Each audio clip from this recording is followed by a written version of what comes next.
We glorify your name, O God. Maraming salamat, Ama, sa gabing ito ng tunay nga, O Diyos.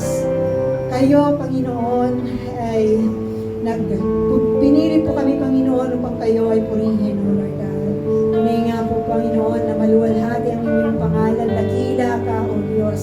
At patuloy ka po, Panginoong, tunay na mangusap sa bawat isa sa amin. Kayo na Diyos na may-ari ng aming pong mga buhay. Kayo na Diyos na lumalang ng langit at lupa.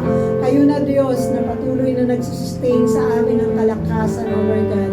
Wala pong reason, O Lord God, upang kami ay tunay na manatili sa anumang Panginoong mga bagay na nagpapalungkot sa amin. Dahil patuloy po kaming may reason, O Lord God, upang magpasalamat sa inyo, upang patuloy, O Diyos, na purihin ka, upang maging masaya, Panginoon, dahil tunay nga po kayo ay Diyos na nagbigay sa amin, Panginoon, ng buhay at patuloy niyo po kaming sinasamahan, O Lord God.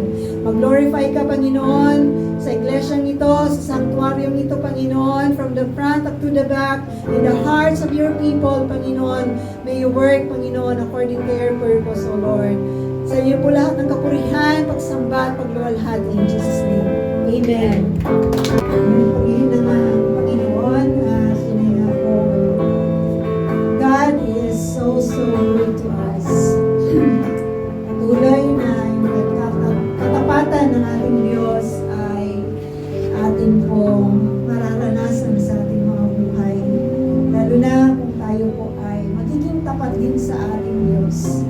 Dahil pangako niya na sino man ang malapit sa Kanya, hindi niya ipagtatabuyan. At sinabi niya, seek and you will find, knock and it shall be open to you. Tunay nga po, sabi niya din, ask and it will be given to you.